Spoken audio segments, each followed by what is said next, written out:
함께 읽은 오늘 본문은 바벨론 포로 기간이 거의 끝나가려고 할 때 유다 백성이 무엇을 준비해야 할 것인지를 말하고 있습니다. 1절을 보면 여호와께서 이와 같이 말씀하시기를 너희는 정의를 지키며 의를 행하라.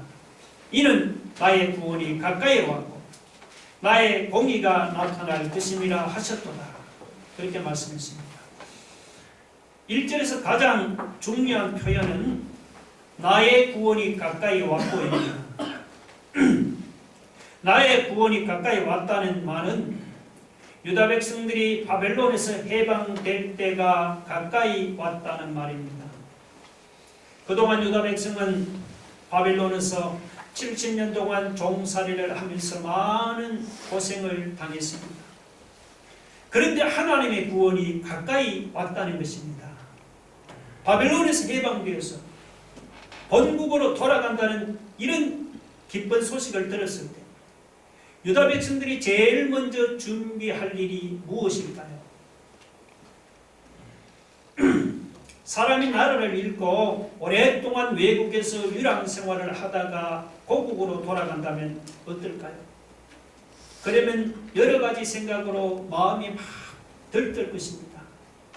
어떤 사람은 버려진 조상의 땅을 되찾아서 농사짓고 혹은 과수원 만들고 집 짓는 일을 생각할 것입니다.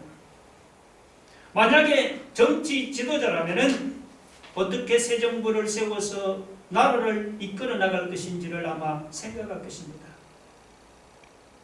그런데 하나님은 전혀 다른 말씀을 하십니다. 하나님은 유다 백성에게 너희는 정의를 지키며 의를 행하라고 말씀합니다. 1절 중간에 너희는 정의를 지키며 의를 행하라. 2절에 보면 바벨론에서 해방되어서 본국으로 돌아갈 준비를 하는 유다 백성에게 하나님은 너희는 안식일을 지켜 더럽히지 말고 손을 금하여 모든 악을 행하지 말라고 그렇게 말씀을 하고 있습니다. 여기서 정의를 지키며 의를 행하라 혹은 손을 금하여 악을 행하지 말라는 것은 사람들끼리 지켜야 할 계명입니다. 반면에 안식일을 지키라는 것은 하나님에 대한 계명입니다. 하나님은 유다 백성들이 본국으로 돌아가면은 거기서 농사짓고 집 지을 생각을 하지 말고 그동안 등한시했던 하나님의 계명을 지키면서 하나님을 맞이할 준비를 하라고 말씀하고 있습니다. 이것은 유다 백성에게 주는 말씀이지만 궁극적으로는 신약시대 예수 믿는 신자들에게 주는 말씀입니다. 누가복음 3장 4절 5절에 보면 찾지는 않겠습니다. 너희는 주의 길을 준비하라. 그의 오실 길을 곧게 하라. 모든 골짜기가 메워지고 모든 산과 작은 산이 낮아지고 굽은 것이 곧아지고 험한 길이 평탄하여질 것이오라고 했습니다. 세례 요한이 예수 믿는 신자에게 주는 말씀입니다. 하나님이 주시는 구원이 가까이 왔으니 어떻게 하라는 말입니까? 구원이 가까이 왔으니 자기 마음대로 그냥 세상 욕심을 따라서 살아도 좋다는 그런 말입니까? 아니죠. 너희는 주의 길을 준비하라고 했습니다. 구원자라고 하시는 주님을 맞이할 준비를 하라는 것입니다. 그러니까 오늘 본문에 이사야가 하나님 맞이할 준비를 하라는 것이나 세례 요한이 주님 맞이할 준비를 하라는 것이나 같은 말입니다. 그러면 어떻게 하는 것이 주님의 길을 준비하는 것입니까? 누가복음 3장 5절에 보면 모든 골짜기가 메워지고 모든 산과 작은 산이 낮아지고 굽은 것이 곧아지고 험한 길이 평탄하여질 것이오라고 했습니다. 골짜기가 있으면 메우고 그리고 산이나 언덕은 깎아서 낮아지게 하고 굽은 것은 펴서 곧아지게 하고 험한 길은 평탄하게 하는 것이 바로 주의 길을 준비하는 것입니다. 이것은 비유적인 표현입니다. 골짜기는 엄중한 마음이요 산이나 언덕은 교만한 마음입니다. 굽은 것은 비뚤어진 마음이고 험한 길은 사납고 험한 마음입니다. 사람이 이런 마음을 가지고는 구원자로 오시는 예수님을 절대로 마음에 맞이할 수가 없습니다. 예수님을 마음에 맞이하려면 마음에 있는 이런 장애물들을 다 없애버려야 합니다. 그러면 마음에 있는 이런 장애물을 없애려면 어떻게 해야 합니까? 마음에 있는 장애물을 없애려면 회개해야 합니다. 회개해야 골짜기같이 엄중한 마음이 메꿔질 수 있습니다. 회개해야 산같이 교만한 마음이 낮아질 수 있습니다. 회개해야 굽고 비뚤어진 마음이 바르게 펴질 수가 있습니다. 회개해야 사납고 험한 마음이 평탄해질 수가 있습니다.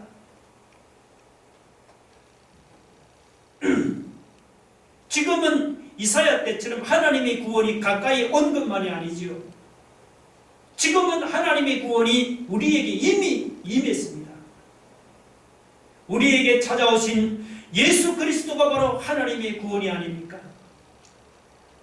예수님이 우리에게 찾아오셨는데도 우리는 아직도 하나님의 구원을 누리지 못하고 있습니까? 그런 사람은 먼저 죄를 회개해야 합니다. 죄를 회개하고 마음에 예수 그리스도를 맞이하는 데 방해가 되는 장애물이 있다면 무엇이든 다 내버려야 합니다. 골짜기같이 엄중한 마음도 회개하고 내버려야 합니다. 산과 같이 교만한 마음도 회개하고 내버려야 합니다. 굽은 마음도 회개하고 내버리고 험한 마음도 다 회개하고 내버려야만 합니다. 하나님의 손이 짧아서 우리를 구원하지 못하는 것이 아닙니다. 죄가 하나님과 우리 사이를 갈라놓았어.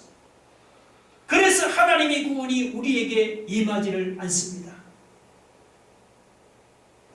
세례요한은 너희는 주의 길을 준비하라고 했습니다. 먼저 우리의 죄를 회개하고 마음으로 주님을 맞이할 준비를 해야 합니다. 그러면은 지금까지 누리지 못하던 놀라운 구원의 기쁨이 내 마음에 가득 차게 될 줄로 믿으시기 바랍니다.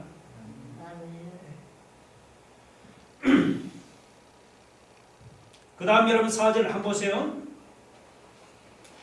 여호와께서 이와 같이 말씀하기를 나의 안식일을 지키며 내가 기뻐하는 일을 선택하며 나의 언약을 굳게 잡은 고자들에게는 그렇게 말씀했죠. 또 6절을 보세요. 6절을 보면 또 여호와와 연합하여 그를 섬기며 여호와의 이름을 사랑하며 그의 종이 되며 안식일을 지켜 더럽히지 아니하며 나의 언약을 굳게 지키는 이방인마다 그렇게 말씀하고 있습니다. 자, 이것은 그냥 단순히 안식일을 지키며 하나님의 언약을 굳게 지키라는 그런 말이 아닙니다. 단순히 하나님과 연합해서 그냥 하나님을 섬기며 하나님의 종이 되어라는 그런 말이 아닙니다. 여기서 안식일을 지키며 그리고 하나님의 언약을 굳게 지키며 하나님을 섬기며 하나님의 종이 되어라는 이 말은 하나님을 중심으로 살아가는 것을 구약식으로 표현한 것입니다. 우리는 세상을 살면서 회사를 다니든지 장사를 하든지 무슨 일이든지 할 수가 있습니다. 그런데 우리가 무슨 일을 하든지 하나님 중심으로 하는 것이 중요합니다. 세상을 살아가는 목적이 내가 성공하거나 혹은 내가 높아지거나 내가 유명해지는 데 있는 것이 아닙니다. 하나님이 기뻐하시고 하나님 중심으로 살아가는 것이, 그것이 우리가 살아가는 목적입니다. 이 사회는 우리가 이렇게 하나님 중심으로 살아가면은 놀라운 일이 일어난다고 말씀했습니다.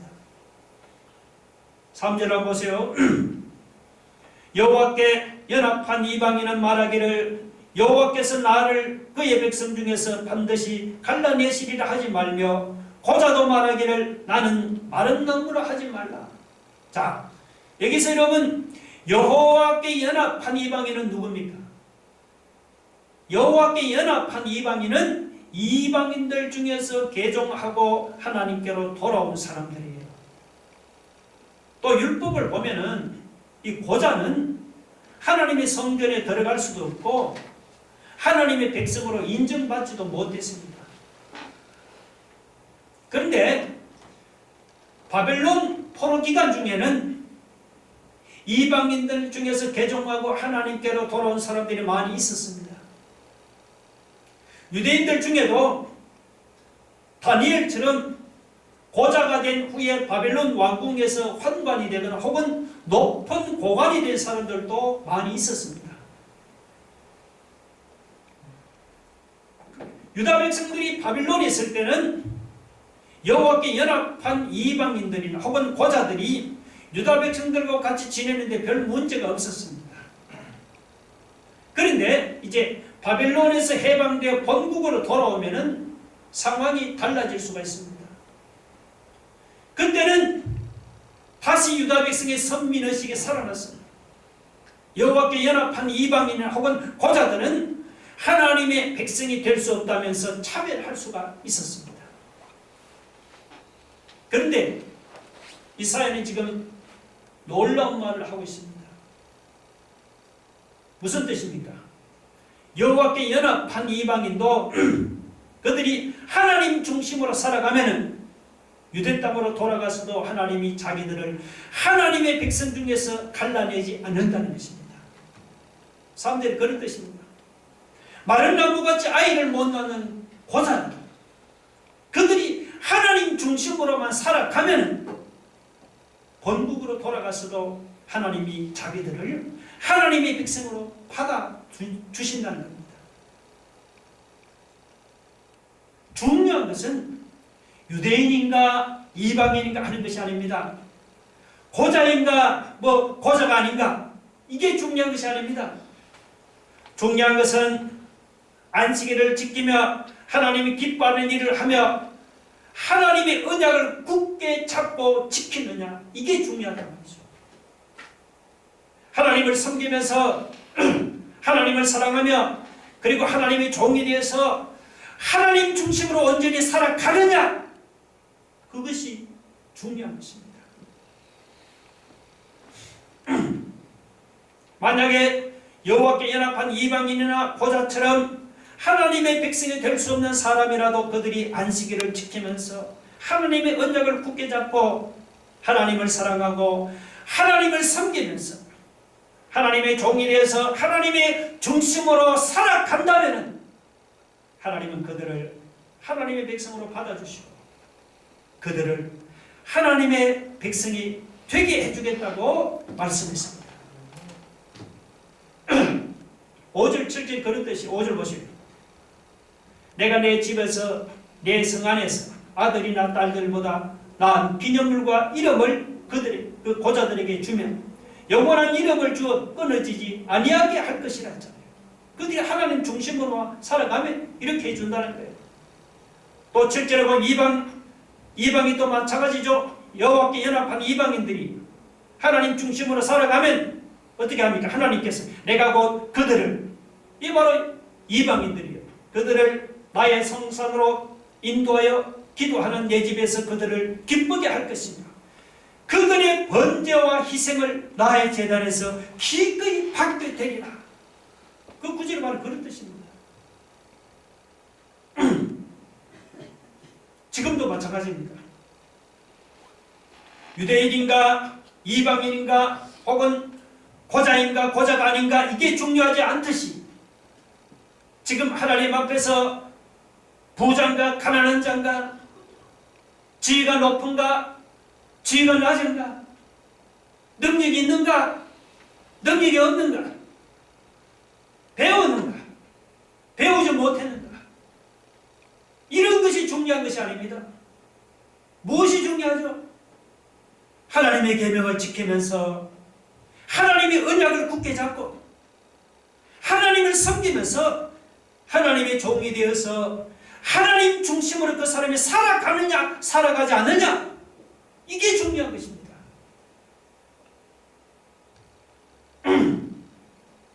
비록 세상에서 가난하고 지위가 낮아도 하나님의 계명을 지키면서 하나님의 언약을 굳게 잡고 살아가 봅시다.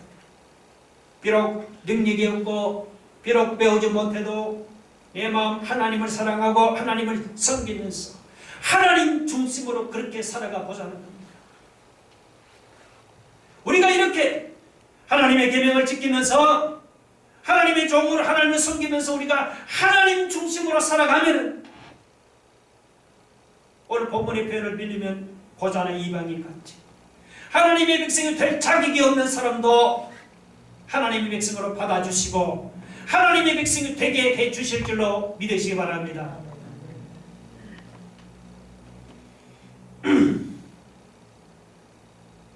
이스라엘은 지금까지 유다가 바벨론에서 해방될 것을 예언을 했습니다. 그러다가 이제 읽지는 않았지만 9절 이하에서는 시대를 거슬러 올라갑니다.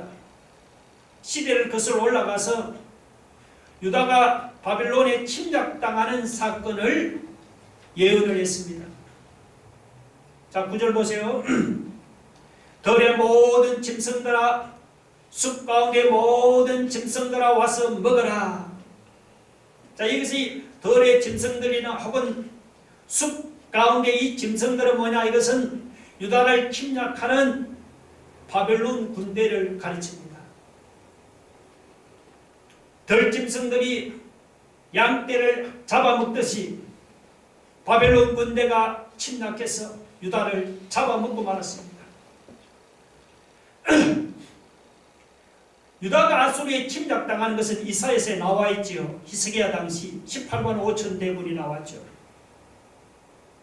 그런데 바벨론에 멸망당하는 참상은 이사야서에 직접 기록이 없습니다. 그러나 여러분이 에레미야서나 혹은 에스겔서를 읽어보면 거기 보면 예루살렘 성이 멸망당하는 참상이 생생하게 기록되어 있습니다. 유다 백성들은 어떻게 생각했습니까? 그들은 예루살렘 성과 하나님의 성전은 하나님이 지켜주고 보호하시기 때문에 절대로 침략당하지 않는다고 그렇게 자랑하고 장담했습니다. 그런데 유다 백성들이 그렇게 자랑하고 장담하던 예루살렘 성과 성전이 바벨론 침략을 당해서 완전히 무너지고 불이 타버렸습니다. 유다의 시드기야 왕은 도망가다가 붙잡혀서 두 눈이 뽑힌 채 그리고 쇠사슬에 매여서 바벨론으로 끌려갔습니다. 백성들도 전부 다 사로잡혀가고 유대 땅에는 가난하고 천한 백성들만 남아서 근거리 농사를 짓고 살아갔습니다. 유다 백성들이 여러분 절대로 망하지 않는다고 자랑하고 장담하던 그 나라가 왜 이렇게 비참하게 망해버렸습니까? 그 이유는 바로 지도자들이 부패하고 타락했기 때문입니다. 오늘 보면 10절에 보면 하나님은 유다 백성의 지도자들을 파수꾼들이라고 했죠. 파수꾼은 그 시대의 지도자들입니다. 그런데 이 파수꾼들이 졸거나 혹은 제자리를 지키지 않는다면 쳐들어오는 적을 막을 방법이 없지. 유다 백성이 그래서 망했습니다. 아무리 하나님 택한 백성이고 아무리 하나님이 지켜주는 나라면 무슨 소용이 있겠습니까? 그 나라의 지도자들이 타락하고 부패하면 하나님이 택한 백성도 망할 수밖에 없고 하나님이 지켜주시고 보호하는 나라도 망할 수밖에 없는 겁니다. 우리는 여기서 나라의 지도자들이 얼마나 중요한지를 우리가 새삼 깨닫게 됩니다. 자, 그러면 유다 지도자들의 부패성과 여러분 타락성이 어땠습니까? 우리 10절 한번 읽어볼까요? 다 같이 시작.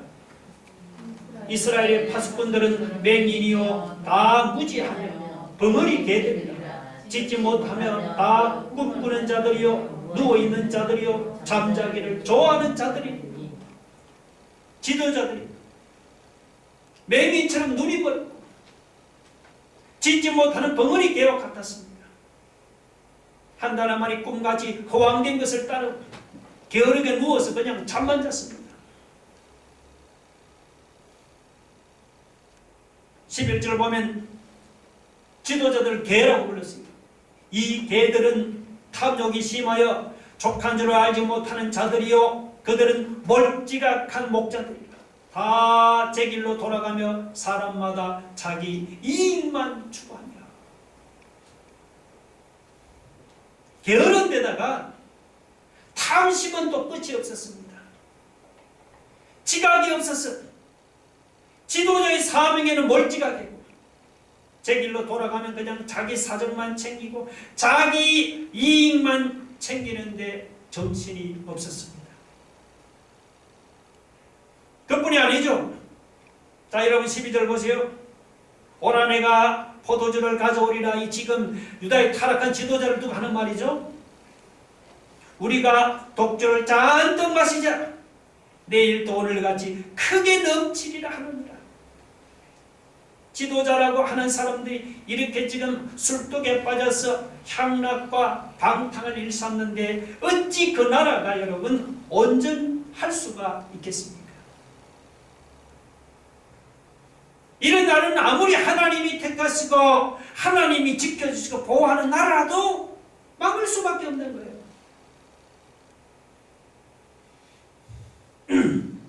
유다만 그런 게 아니죠. 최근에 여러분 미국을 보면은 지도자 한 명이 얼마나 중요한지 실감하잖아요. 트럼프가 자기가 자화자찬하면서 물러났지만 사실 트럼프 대통령 한 사람 때문에 40만 명이 넘는 사람이 코로나로 목숨을 잃었습니다. 40만 명. 미국 사태만 보더라도 우리는 이 지도자들의 역할이 나라와 국민의 안위에 얼마나 중요한지 우리가 새삼 깨닫게 됩니다. 그런데 중요한 것은 뭡니까? 이 지도자들의 문제를 지도자들에게만 맡겨놓을 수는 없다는 겁니다. 국민이 우리가 대통령이나 국회의원을 뽑아놓고는 그 다음 무관심해서는 안 된단 말이죠. 뽑아놓은 그들이 정치를 잘하는지 못하는지 우리 국민이 깨어서 지도자들이 이렇게 부패하고 타락하지 않도록 감시해야 할 책임이 우리에게 있다는 겁니다.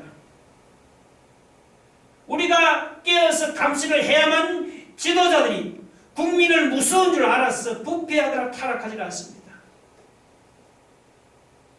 역사 공부 안 해도 알죠. 지도자들이 타락하고 부패하면 다 나라가 망합니다. 근데 나라가 망하면은 나라만 망하는 게 아니고 우리도 살기가 어려워집니다. 그걸 알아야 합니다. 그래서 우리가 편안하고 안정된 생활을 하기를 원하시면은 그냥 먹고 사는 일이 바쁘다고 지도자들에게 무관심해서는 안 된단 말이죠.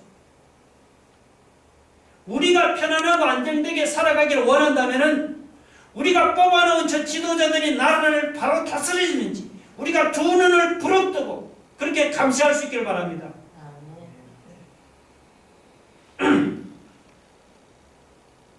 우리 예수 믿는 신자도 국민의 한 사람으로 지도자들을 감시해야 할 책임이 있습니다.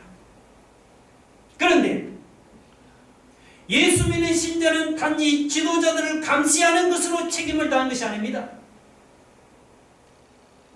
우리 예수 믿는 신자는 여러분 세상적으로는 우리가 국민의 한 사람이지만 영적으로는 신자는 이 세상을 하나님의 말씀으로 바로 지도하고 이끌어가야 하는 영적 지도자라는 사실을 알아야 합니다. 그렇다고 목사나 장로만 영적인 지도자가 아닙니다. 여러분 같은 집사나 일반 평신도들이 뭐냐? 영적인 지도자라는 거예요. 이걸 알아야 합니다. 지금 안 나오는데 베드로전서 2장 9절, 너희는 택하신 족속이요 왕같은 제사장들이요 거룩한 나라요 그의 소유된 백성이니라고 했습니다. 베드로가 거기서 택하신 족속이요 왕같은 제사장들이요 그의 소유된 백성이라는 너희가 누군 줄 아세요? 목사나 장로 같은 교회 지도자들이 너희입니까? 그럼 잘 들으세요. 아닙니다. 거기서 너희는 여러분과 같은 일반 평신도들을 가리키는 것입니다. 예수 믿는 신자들이 바로 너희라는 거예요. 그러니까 여러분 같은 집사나 일반 평신도들이 뭡니까? 바로 택한 족속이고 왕같은 제사장들이고 거룩한 나라고 그의 소유된 백성입니다. 목사나 장로만 아니고 예수 믿는 신자라면 누구나 다 택한 족속이고 누구나 다 왕같은 제사장들이고 누구나 다 거룩한 나라고 그의 소유된 백성입니다. 또 하나 들어볼까요? 마태복음 5장 13절에서 예수님이 제자들에게 너희는 세상의 소금이요 너희는 세상의 빛이라고 말씀했잖아요. 그러면 예수님의 제자들만 세상의 소금이고 세상의 빛이라는 그런 말입니까?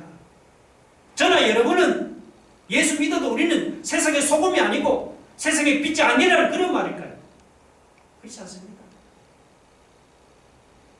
거기서는 너희는 예수님의 제자들만이 아니고 우리 예수 믿는 모든 신자를 가르칩니다. 예수님이 12제자들만 세상의 소금이고 세상의 빛이 아니고 여러분 같은 집사님들이나 일반 평신도들이 무엇입니까? 바로 예수 믿는 신자라면 누구나 다 세상의 소금이고 누구나 다 세상의 빛이라는 말이에요. 최근에 이 코로나 사태로 한국교회가 얼마나 욕을 많이 먹고 있습니까? 여러분은 한국교회 욕을 먹을 때마다 여러분 어떻게 생각합니까? 저거는 목사님이나 장로님 같은 교회 지도자들이 잘못해서 욕을 먹지. 나 같은 평신도들은 아무 잘못이 없다. 여러분 그렇게 생각합니까? 그렇게 생각하면 잘못 생각하고 있습니다. 목사나 장로만이 영적 지도자가 아니에요. 예수 믿는 신자는 뭐 집사든 일반 평신도든 상관없이 믿는 자라면 누구나 우리는 세상의 부패를 방지하고 세상의 어둠을 밝히는 영적인 지도자라는 사실을 알아야 해요. 거기서 여러분 빠질 수가 없단 말이죠. 그런데 여러분은 어떻습니까? 과연 영적인 지도자답게 영혼이 밝아서 여러분 진리를 잘 분별하고 있습니까? 자신에게 물어보세요. 내가 나에게 손해가 되어도 옳은 것은 옳다고 잘못된 것은 잘못됐다고 분명하게 말합니까? 혹은 벙어리 개같지 않습니까? 우리가 세상 사람들 앞에서 예수 믿는 신자답다고 인정을 받습니까? 내가 말이죠. 여러분이 세상 사람들을 말씀으로 바로 지도하고 이끌어가는 이런 영적 지도자의 사명을 목사는 장로가 아니고 여러분이 그 사명을 감당하고 있습니까? 혹시 예수님 믿지만 사람들 앞에서 영적 지도자의 사명을 잊어버린 것이 아닙니까? 그건 나하고 상관없는 거야. 우리 목사님이나 해야 할 일이야. 그러면서 교회는 다니지만 영적으로 맹인이 되어서 무엇이 진리고 무엇이 거짓인지 분별하지 못하고 누가 이 말을 하면 귀가 솔깃하고 누가 저 말을 하면 우르르 따라가는 그렇게 하지 않습니까? 지지 못하는 벙어리 개처럼 옳은 것은 옳다고 말하지 못하고 잘못된 것은 잘못됐다고 말도 못하는 게 아닙니까? 여러분은 영적인 지도자답게 세상 사람들을 향해서 믿음의 비전을 제시하고 부지런히 하나님의 말씀을 전파합니까? 그거 다 목사님이 할 일입니까? 세상의 헛된 욕심을 버리고 깨어있는 지각에 있는 목자들처럼 영적으로 깨어서 길 잃은 세상 사람들을 진리의 복음으로 잘 이끌고 잘 인도합니까? 이건 목사님이 아니고 우리 평신도들이 주시는 사명이에요. 영적인 지도자답게 여러분 세상에 빛과 나가서 세상의 소금의 역할을 잘 감당하고 있습니까?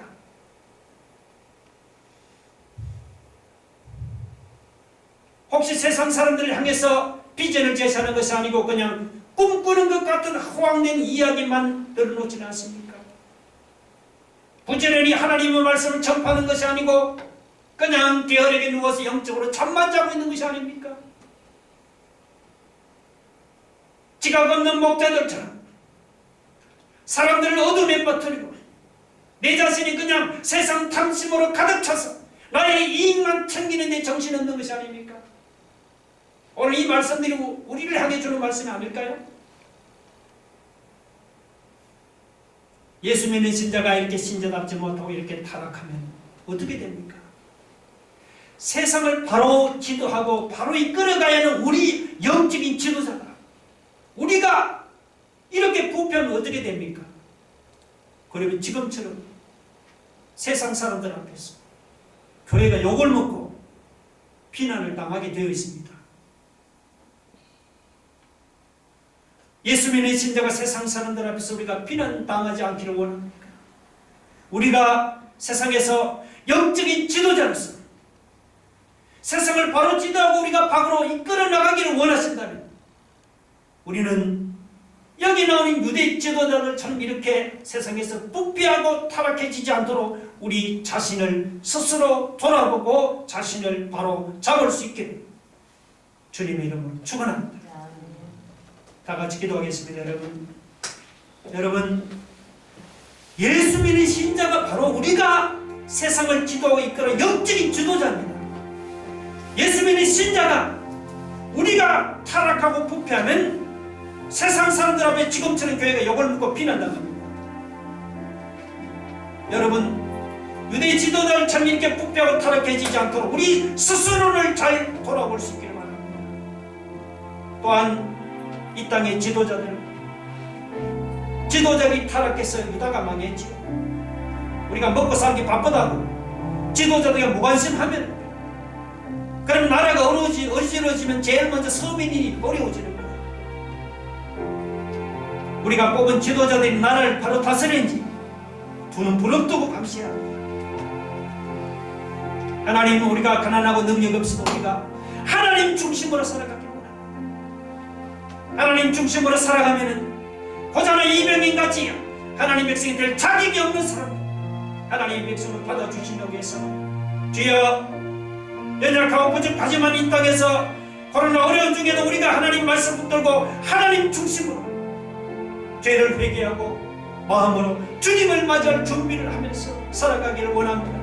우리 말씀을 생각하다가 참는 통수를 기도하겠습니다. 아버지 하나님 우리 예수 믿는 신자 한 사람 한 사람 이 땅을 바로 이끌어갈 영적인 지도자 하나님 우리가 바로 깨어있지 못하고 우리가 타락하고 부패합니다. 교회가 손가락 떠나고 욕을 먹습니다. 누구누구는 아니요 바로 예수 믿는 우리 자신이 하나님 앞에 이 땅을 책임질 영적인 지도자로서 아버지 우리 스스로 돌아보며 깨어있는 지도자가 되었습니다. 이 세상에 타락하고 부패하지 않도록 하나님 빛과 소금의 역할을 감당할 수 있는 영적인 지도자로서의 모습을 우리가 회복합니다.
기적으로 살아가는 복된 우리 성도들 되게 하여 주옵소서. 예수님 이름으로 기도 올려옵나이다.